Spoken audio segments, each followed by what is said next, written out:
The federal government finally acknowledged the plight of the benighted Americans in East Palestine, Ohio, and our numbers are back rating its response. Only 10% rate the federal government's response to the train derailment as excellent, and the combined excellent and good rating is 30%. That's lower than Biden's rating on pretty much any issue except immigration. And that's really bad. 46% of voters rate the government's response poor, and that's actually a bit lower than Biden's poor rating on immigration. Why? Because of the 9% of not sure responses.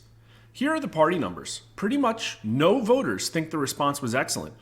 Only 18% of Democrats, and his combined good and excellent rating among Democrats was 44%. Now, this party signal for the federal government is very similar to how voters rate Biden on issues, which makes sense because he's currently the face of the federal government. It makes me wonder about his strategy of what appears to be essentially ignoring the issue in Ohio.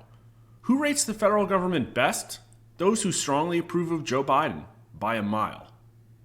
The Federal Environmental Protection Agency has said tests show no water quality concerns in East Palestine. If you live near the site where the train derailed, how safe would you feel drinking the water? Only 23% of U.S. likely voters believe the government and think the water is safe. 71% wouldn't feel safe drinking the water, 47% of whom say not at all. Men and younger voters are more likely to say safe than other voters, but not by a whole lot, about 30% of them. There isn't much of a race signal either, but again, here's party. Only 33% of Democrats say they would feel safe drinking water near the train derailment, which isn't much, but it's almost twice as much as Republicans and independents. Republicans and independents are pretty much like-minded on this one, but independents are a little more not sure. But again, it's Biden's strong approvers who would feel most safe drinking the water in Ohio. A majority of them. Pretty much the only people who would feel safe drinking the water are Biden supporters, since about 1% of Biden disapprovers say they would feel very safe, and 6% say they would feel somewhat safe. I really don't have any words for this. One final point to close on is how closely American voters are watching this debacle. 82% say at least somewhat closely, and 49% say very closely. But again, here are the party numbers. Everyone is paying attention, regardless of their political affiliation.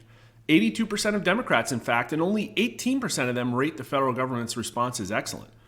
My take? This could be a very bad thing for the Biden administration politically. And with people of all political stripes closely following what's happening in Ohio, the story probably isn't going to just blow over. That is, of course, unless some bigger crisis supplants it. If you're still watching, I really hope you'll subscribe to our channel today. Why? For starters, we are, as far as I know, the only organization who has polled America on the crisis in Ohio. Everyone in the mainstream media seems to be just holding their breath, hoping the story will disappear. Please give us a follow on Twitter as well, and thanks for watching.